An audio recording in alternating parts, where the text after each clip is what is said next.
CashFlow Diary Podcast, episode 298. Welcome to yet another exciting episode of the CashFlow Diary Podcast, the podcast that teaches you insider tips, tactics, and strategies for creating leverage streams of cash flow into your life. Learn from top-performing entrepreneurs, business owners, investors, and thought leaders from across the globe as they share their secrets to success. Like what you learn on this and other CashFlow Diary podcast episodes? Go to learninvestingnow.com and sign up to receive powerful tips and information that will help you succeed as an entrepreneur and investor. Now, here's your host, investor, entrepreneur, business owner, educator, speaker, author, and master facilitator of Robert Kiyosaki's cash flow game, Jay Massey. All right, ladies and gentlemen, welcome to another episode of the CashFlow Diary Podcast. I'm your host, Jay Massey. Glad that you are here today because we are going to talk with an individual whose product you probably have seen, maybe even have tested, but what I really like, I've said it before and I say it again. There are many advantages. Many of you talk about, taxes and how they're, large expense. And I've always said there are 4 things you can do to get your taxes back. And if you haven't heard that before, go check some of the prior episodes. But here's a quick update. Remember, you can provide housing, provide jobs, provide energy, or provide food. And doing one of those 4 things often results and major tax benefits so that you can keep more of the cash flow that you actually earn. Now, today's guest knows a lot about providing food items, which I think is awesome. And I want you to make sure that you're taking notes, mostly because I think you're still going to learn some of the basic lessons of cash flow. And most importantly, you're going to learn how to go out there and go where they ain't, as they say, because I love the title of his book. We're going to talk about that too. And if you're wondering who I'm talking about none other than Mark Rampolla, the founder of Zico Coconut Water. Now, how many of you just said, oh my God, I drink that? Yes, that's exactly what I'm talking about. He's got a book out there. It's called High Hanging Fruit, but it's the subtitle of the book that I really enjoy. Build something great by going where no one else will. We're about to learn a lot, ladies and gentlemen. Let's listen to Mark Rampolla. Mark, you there? I am, Jay. Excellent. I am glad that you are here. Thank you Thanks. for taking Great the to be time. with you. Yeah, I appreciate it. I mean, you're all about the globe. You're out there doing some great things. An article recently in Forbes, and yet here you are with us. So I appreciate it. Now, everybody gets the same first question, so I've got to give it to you too, especially the first time they're here. I tend to look at today's entrepreneurs, of which you are one, a lot like yesterday's superheroes, Batman, Robin, Wonder Woman, Black Widow, what have you. And I think entrepreneurs and superheroes have a ton of things in common.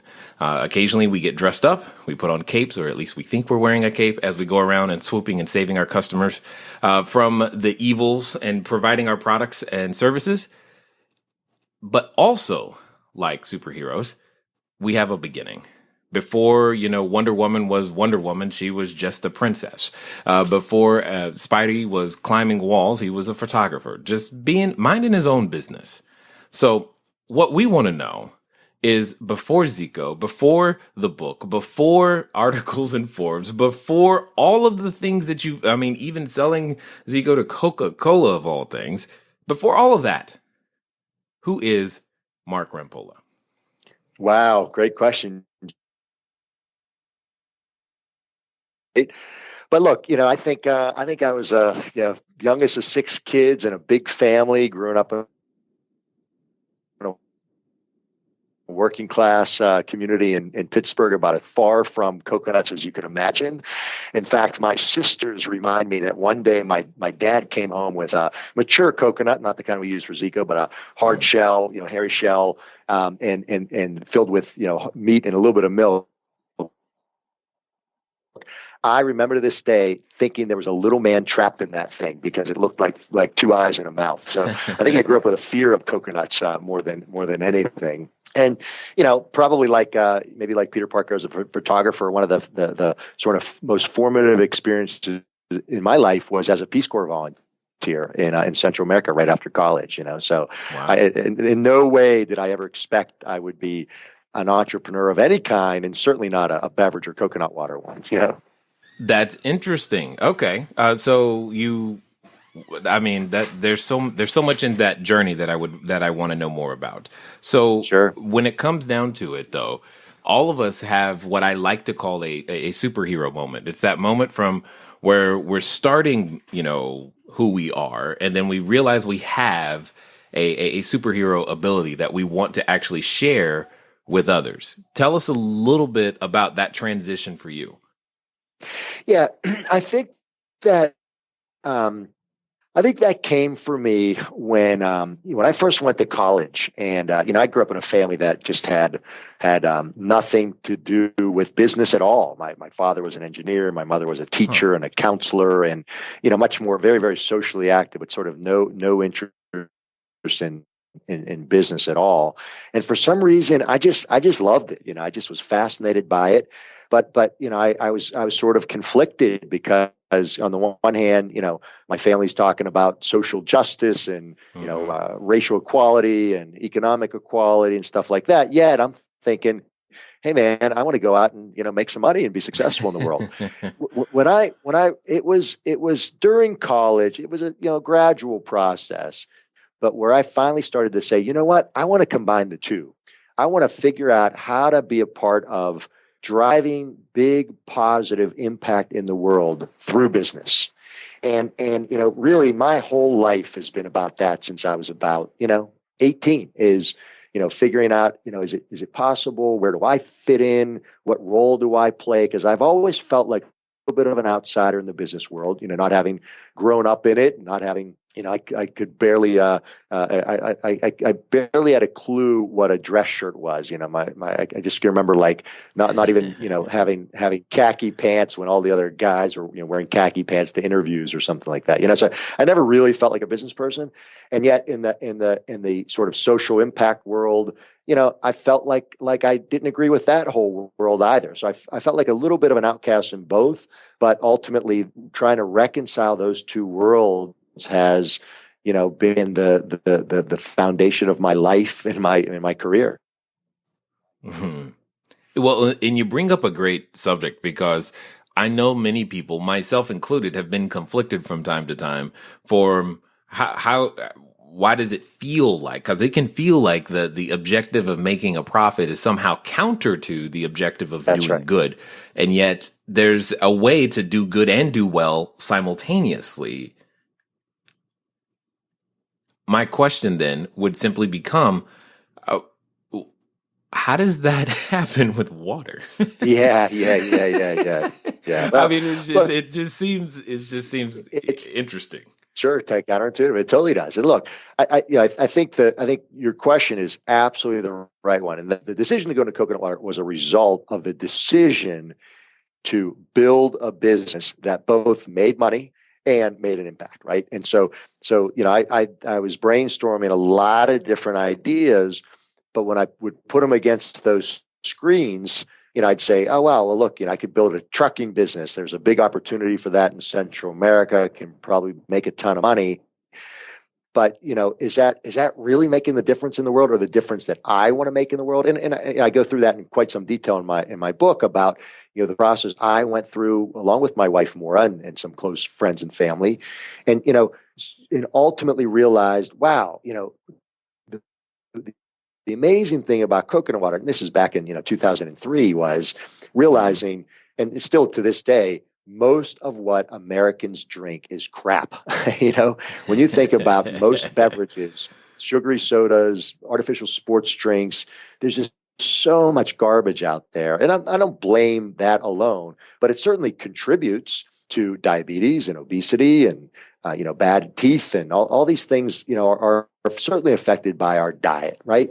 And so the realization was, hey, if we can contribute positively to that, man, that's a good thing. It's not going to solve world peace, but hey, it's making a positive impact. But at the same time, how do we make it cool? How do we make it popular?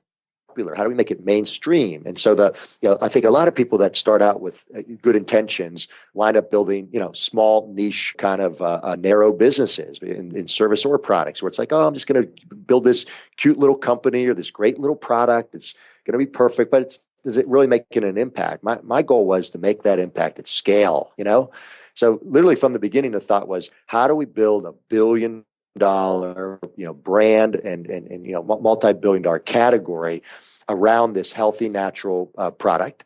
And how do we also make an impact from where we source it, right? Because, my wife and I had spent a lot of time in Latin America and recognized that, hey, everywhere needs jobs. But at that time, close to our heart was the need for jobs in, Central America. And believe it or not, that has a direct security impact on the U.S., right? When people have jobs in Central America, we have less immigration problems, right? So Right. all that thought process was from the beginning. And it was just who we are. So the coconut water became a way that we could sort of manifest this goal that we wanted to make and make So money. this brings up a question, because you sound a lot alike.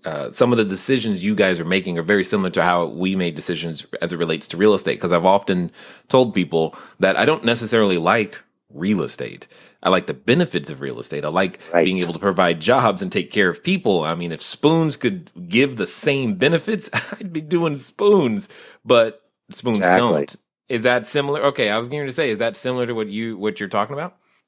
Yeah, it totally is. I mean, I think that maybe the difference is I really love coconut water and I love everything about it. But look, it's a product, right? But what I really love about it is, and this was part of our decision choice as well, was to, the way we chose to build the business was, for example, active sports, right? Sports and outdoor recreation and that stuff. That's right up my alley. So for 10 years, my weekends was, hey, I'm going out to a triathlon or a biking event, and you know what? And when maybe I'm participating in it, but I got me or some staff or giving product away there. We're hanging out with cool people. We get to be part of this whole kind of natural food, movement, and I'm sure it factors into your choices about what you do in real estate. I mean, I'm sure you've got places you could figure out a way to make money in some places that you might not want to be part of that community, and that's certainly what it was for us. Got it. Yeah, no, that I get it completely, and it makes 100% sense. So I find it interesting that, well, let me ask you this question, because my staff and team has at times have said we feel more like we're on a mission than we're in a business. Do you guys have that same type of thing? Absolutely. We had that to our core, and what I find is, without a doubt, that when a business has a mission, right, it's more than just about making money. They ultimately become more successful and, in fact, make more money, right? Because, look, your employees are a prime example, right? They're probably young, smart, aggressive, have a lot of opportunities. They want to be part of something more than just putting money in your pocket and even in their own pocket. Everybody wants to be part of a mission, right? Think about, the mission to Mars. Think about Lewis and Clark. Think about, going to the moon. People get jazzed and excited about doing something that makes an impact. In our case, it was bringing healthy beverages to people. It was encouraging healthy, natural, active lifestyle. It's building a brand that stood for something in the world, and it's making an impact in the countries where we source. And so that's something that attracted top talent, it attracted investors, and it ultimately attracted Coca Cola. Yeah, exactly. He got somebody's attention. Yeah. So now, one of the things that I mentioned at the beginning was the subtitle of the book. I mean, high hanging fruit, first of all, that's different because everyone always think about low hanging fruit, but build something great by going where no one else will. So there's two concepts inside there for me, the building something great, and then by going where no one else will. Can you unpack that a little bit for us so that we can understand what you mean? Sure. Well, the immediate play on words a little bit is look, coconuts are, how many billions of people have lived in the tropics, right? And look overhead or never looked overhead every day to think about there's a multi-billion-dollar business sitting over their heads. How many millions, tens of millions of Americans and Europeans and Canadians have traveled to the tropics, right? And so part of the idea is, hey, look, right around us, there are ideas. I just happen to look overhead and see it in coconut water. But I think there's two bigger ideas as well I was trying to get across in the book. One is, look, to really build something great, you got to be different. You got to take a leap of faith, go after something that's unique. That's, and maybe it's happened to be a whole new category like coconut water, but sometimes it's a different packaging, or it's a different real estate strategy, or it's a different community. It's something, or a different way of approaching it, high service or really low price or high value added. You got to differentiate, right? And so but the final twist on it really is, for lack of a better term, I'm going to call it spiritual. Man, to the extent that you are building something that is more than about money, that is more than about you, that is more than about just what's in front of you. When you are really reaching higher for something that other people aren't thinking about, I think that's the way to define success and achieve success. That includes family and friends and community and impact, and frankly, making plenty of money. Absolutely. Now, you said by going where no one else will. Was there were people not willing to go, or did they just not see the opportunity? What do you mean? Yeah, great question. Well, in the coconut water world, and I've seen this again and again, there had been, coconut water has existed forever, right? In some form or another, basically inside not that people would split open with a machete and drink it out. But there was a small coconut water business in the US, basically canned artificial high sugar, products. There had been at least 5 to 10 entrepreneurs before we launched that had tried to do what we were doing, bring a higher quality coconut water somewhat to the mainstream. They had all failed. And we had very good, tough competitors that launched around the same time we did. So it's not like we were doing this in a vacuum. But the reality is, when you look at the beverage industry, 97% of beverages never make it over about $1 million in sales. And nobody makes money if you're only $1 million in sales. And the reality is, although there's a lot of factors that play into that, part of it is pure tenacity, willingness to do whatever it takes and stick with it. Because, look, it took us 5 years to get to the point where we had decent confidence that we could pay our credit bills and pay our mortgage bills, right? I wish I had read what you have. Yeah, I'll get into that. Yeah. But in hindsight, I could have done a lot of things differently. But basically, and even by that point, 5 years later, I was making less money than I made in a corporate job, right?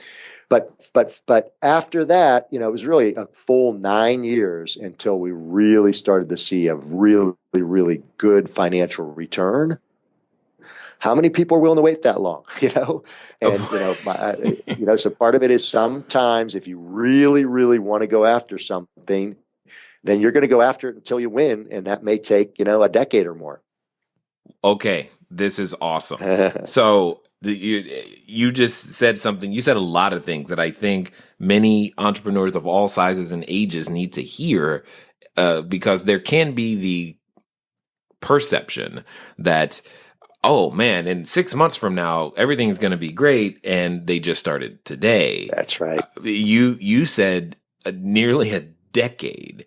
So it only took you 10 years to be an overnight success. Right. Exactly. So you've got lessons. Specifically in that first 5-year period, what I want to know is, what do you now know that you wish you knew during that 5-year period? Because there could be someone right now in the middle of their 5-year period that you could rescue. Okay. Well, whether you're in the 5-year period, 30-day period, your first day period, what's really cool about the answer you're about to hear is it's going to set your expectation properly. Speaking of setting expectations, here's something I'd like to set for your expectation. I want to give you a copy of my book, CashFlow Diary, 10 Steps to Creating Wealth in Any Economy. Why? Because it will set your expectation properly for what you might expect as you get started in your journey. Just go over to cashflowdiary.com/free book. Again, cashflowdiary.com/free book. Put in name and email, and we'll send you a PDF copy immediately. And for those of you who like, the audio kind, you get a special discount as well. Just go through the same process over at CashFlowDiary at cashflowdiary.com/free book, cashflowdiary.com/free book, and you'll be able to get started. Now, let's listen to how Mark is going to rescue you. Yeah, look, so a couple things. The one I'd say is to your point earlier, right? If you are really on a mission and committed to, changing the world in this way, and that this is what you are meant to do, then you know what? As long as you pay your bills, put some food on the table, does it really matter? Do you really need that? That new car, that big trip, those crazy expenses, right? Of course, we all want them, but do you really need them? And I think to the extent that entrepreneurs can delay their wants and desires and focus on, the impact they want to make, that absolutely correlates with success, right? Now, there's always that question of, hey, when do you give up? When do you know you're on a dead end? You got to be rational, right? We had really good feedback. So consumers were telling us they loved Zico out of the gate, right? Unfortunately, there just weren't quite enough of them. And we learned, and there's ways that you can sort of accelerate things. But we had enough good feedback to know that we were on to something. Two additional things I learned is, one, in that business, and depending on the business you're in, it does take some money to make money, right? I mean, you from what I understand about your story and many others, you had incredible success starting with very, very little, right? There's ways to do that, and I applaud people that can do that. But in a lot of businesses, it takes a little bit of money, and sometimes a lot of money to get going, right? So, and I wish I didn't have them, but it would have been nice to have a little bit more money out of the gate. But I'll tell you something. It's not a requirement. If there's one mistake I made, I came in with a corporate mindset. I was a corporate guy. I ran a pretty big business. And in a corporate world, it's easy to say, hey, hire top talent, spend some money, do the market research, do all this garbage that you don't need to do. So I easily spent, no joke, Jay, I spent a couple $100,000 that I brought in from investors that I didn't need to spend, and I've seen so many smart entrepreneurs build incredible businesses with very little capital. One that comes to mind is a good friend of mine, Sarah Blakely, that built Spanx, $1 billion brand today, starting with, I think, like $5,000, something like that. And so, it can be done. It takes a lot of work, a lot of diligence, and it takes the kind of can-do attitude that says, you know what, I'm not going to let anything stand in my way. So if I don't have money, I'm going to have to figure it out. Well, okay, and you actually were that's a perfect segue right into what I was going to ask, is because I know there are a number of entrepreneurs, would-be entrepreneurs, people who feel trapped from time to time going, I would love to take those steps. They're saying, Mark, what you're saying sounds exactly right. I've got that mission. I've got a passion and a vision and something I want to make happen. However, I don't want to get started until I understand all the pieces of the puzzle. How my experience has been, right. I need to be comfortable working in some form of unknowns at some point. Yes. And I'm curious to know if that's something you've encountered. Absolutely. Oh my God. Look, I thought I kind of had it together with an MBA from Duke University, and trained in the corporate world, and running $100 million business. I realized there are 1,000 entrepreneurs that knew 10 times what I knew because they just jumped in. And to your point, you got to know what you don't know. And you got to be willing to learn all the pieces of a business, but sometimes there's no better way to do that than jumping in. And so it wasn't until I quit my job, put some savings into this business and started to say, oh my God, I need to figure it out. And how did I figure it out? I talked to everyone I could find, right? And I asked them for advice. And what I realized is generally, smart, successful, decent humans will give advice advice, particularly to young entrepreneurs. So I talked to people that had founded beverage companies, people that were big distributors, people that were retailers. I talked to guys that were restocking the shelves of the beverage coolers, people that were driving the trucks of the beverage cooler, people that were salespeople and operations people, anybody I could find. And I was picking their brains. What can you teach me about this? I read, the history of Red Bull and Monster and vitamin water and, back to the Coke and Pepsi days. Right. And I just tried to absorb it all and would, kind of write it out. I can remember drawing out these models about the way I thought the beverage industry worked. I could do it in 2 seconds today. It took me, 3 weeks, okay, this guy produces it. This guy sends the cans in. This guy co-packs it. This guy distributes it. This guy carries it. This guy sells, right? And all those, all that learning was a baptism by fire, but ultimately, gave me a knowledge base to really figure out a path, because there's never one way, but figure out, okay, this is kind of the way these other people have done it. This is the way I'm going to try to do it. And we're going to learn, right? We're going to make mistakes and learn and get better, but all based on, really deep knowledge of a particular industry. Got it. Now, in that list of people that you just rattled off of who you were talking to, I noticed there were some people who were distinctly missing. Chief among them, you didn't say, you didn't call your cousin Vinny or your uncle or, the guy you already knew down the street and were hanging out with to find out. So I'm going to say that, I'm just going to say that it's not just asking questions, but it's finding the network of individuals that are that could have related experience. That's right. How important has that mentorship or being willing to learn from other people been for all the things that you've done? Jay, I stand on the shoulders of giants, right? I mean, we all do. Everything I know, I learned from somebody else. And that's true of everyone, right? Mm-hmm, and what you said is very true. And, and I'll tell you, I am not a natural networker. You know what I mean? I know. In college or even in graduate school, nobody would have paid but I forced myself to get out and talk to people. And I was very, very selective about it, right? But it's easy to start at the top. And in our world, I realize I'm not going to learn anything from the CEO of Coke or Pepsi, but I can learn something from the founder and CEO of Vitamin Water, of Nantucket Nectars, of Honest Tea, companies that were successful, 2, 3, 4, 5 years ahead of me, right?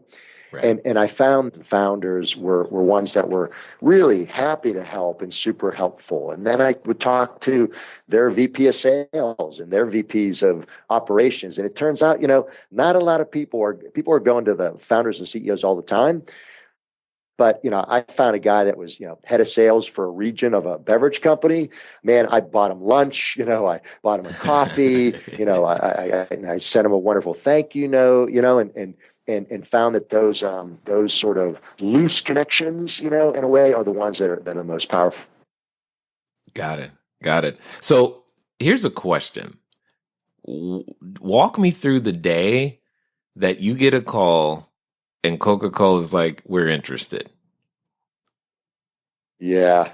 Well, it's funny that happened a couple of times, and I write about it in the book in various phases. And there's kind of the interest, and then there's the deal that happened. So what I remember, my first connection to Coke came in a distributor in New York City. So the distributor we used that carried Zico and brought it into the stores had a really good track record of helping to build other brands, Vitamin Water, Nantucket Nectars, some of the other ones I mentioned. And we were fortunate to get in with them and busted our butts to make sure that Zico was successful with them. And we were small, but we were their fastest growing brand. And so when the Coke guys used to come there to kind of keep a pulse on what's new, what's hot, what's cool, and kind of what the future may hold. And so I remember meeting a Coke guy there. And he said, Mark, you're not going to believe this. Matt introduced ourselves. He said, you're not going to believe this. We just completed some research on, sort of trends in the food and beverage industries, not just beverages. And what's kind of hot, what's cool, what's likely to be the future. And Zico showed up on the map. Now, we were a business that was no more than, probably 3 million in sales at that time, probably less. And he said, can you believe this? This was supposed to represent nationwide and all the big trends, and not coconut water, but Zico showed up on the map. Can you believe that? And my response to him was, actually, yeah. And let me ask you some questions. You probably did this research mainly in New York City. And he said, yep. And I said, let me guess, you selected sort of 20 something. This was before they called them millennials, but today what you might call millennial consumers that are healthy and active. And he said, yup. And let me guess, he did research in places like Whole Foods and gyms and yoga studios and runners. And he's like, yup. And I'm like, well, that's our audience. And he's like, well, how did you know that? And I'm like, the same reason you think they're influencers are the reasons we targeted them as consumers, right? So I said, Scott, you may not want to hear this, but I wanted you to see that, and he was blown away, right? Blown away that we were thinking that far ahead, and really on that right trajectory. So that was probably 2000 and I don't know, 8, 7, maybe even 2007. So, 3 years before Coke made their first investment, and 6 years before they ultimately purchased the company. So relationships take that long to cultivate in this world, Well, and I'm glad you said that, because oftentimes people come to me because we do a fair amount of instruction on how to raise capital, get in front of investors and do those types of things. But the expectation is, okay, it's Friday. Jay, I need a private investor by Saturday or Monday. I'm like, how's that going to work? Exactly. There's more to it than that. There's just so much more. I'll give you an example. So much more. One company we recently invested in, it's called Rebel, REBBL. It's a super cool, healthy beverage out of San Francisco. I've known the founder for probably 5 years, right? Wow. I knew a business he worked for before. He did some work for me before. We developed a relationship. We're friends, but it wasn't a deep friendship. I knew he joined this company. He tried to get me invest early on. I didn't like the products. I told him some suggestions I'd make. And I told him flat out, you're not the growth CEO. I love you like a brother.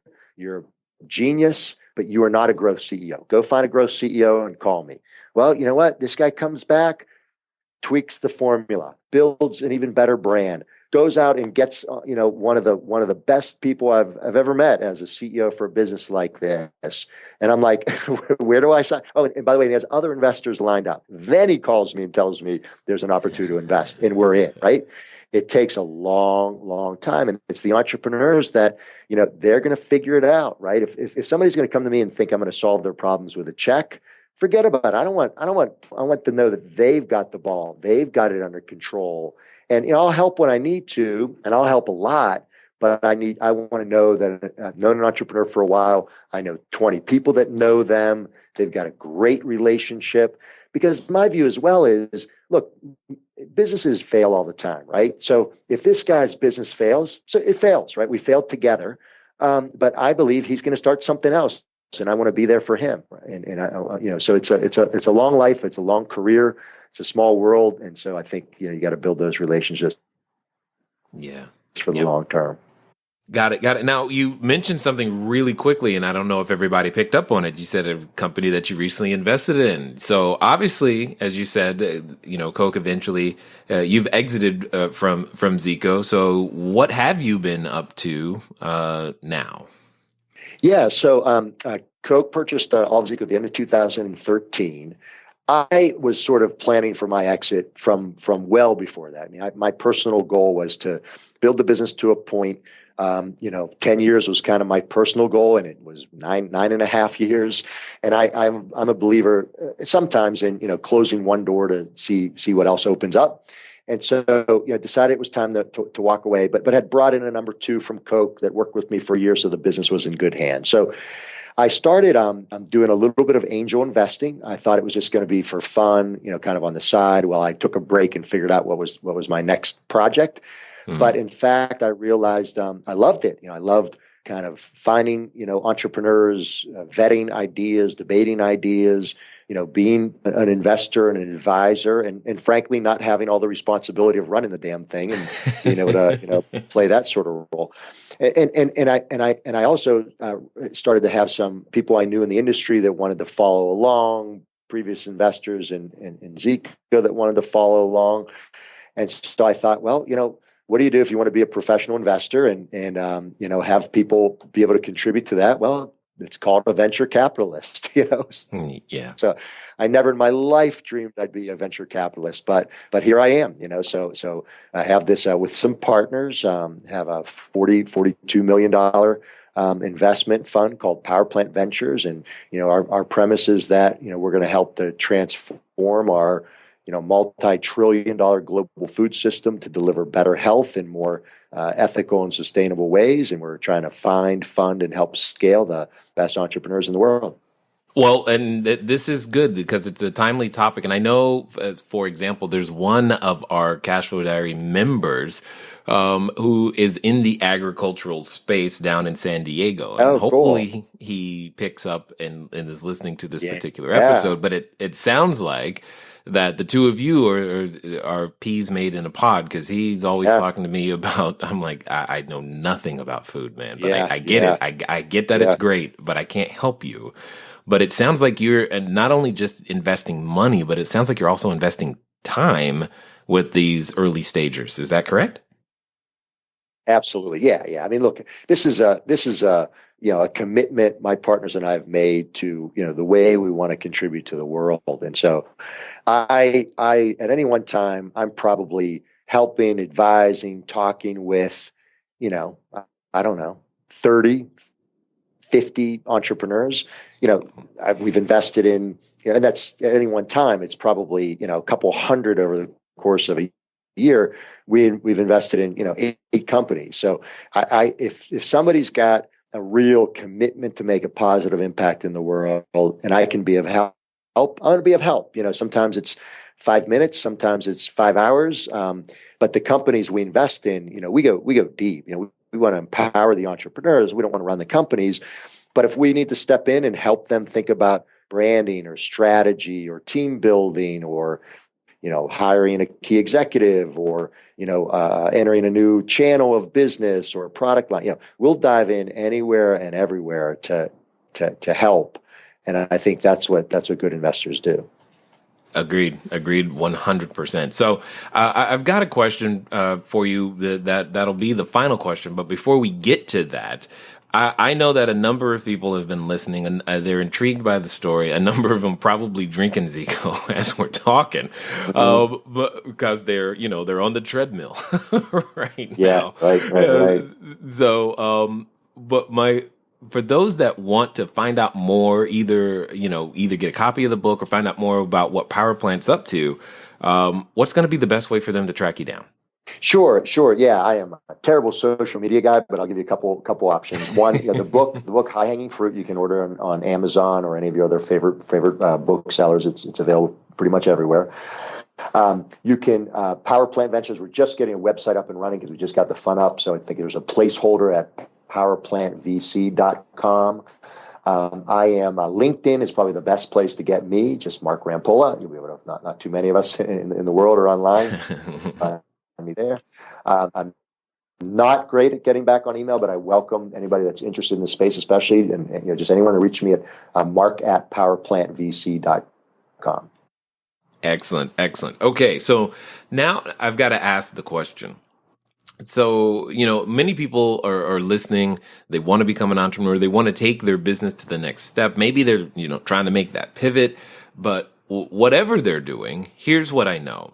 Even if they're just standing in front of the superhero outfit store for the first time, trying to pick out their own cape and mask and figure out what they're going to do, they've got that voice in the back of their head, Mark.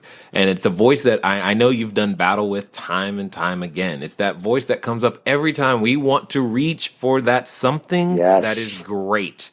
And it Yes. comes up and it's loud. And unfortunately, occasionally Yes. we're related to it. Yes. My question for you though is, let's pretend that this person is ready. They will do exactly what you suggest in the next 24 to 48 hours. What would you tell them to do? Yes. All right. So specifically to that issue, that nagging voice that's in all of our heads, the first thing I would tell somebody is wake up. It never goes away. Okay. It's not like you find success or you become 20 or 30 or 40 or 80 years old. That voice never goes away. The only thing you can do is recognize it and not let it have its power.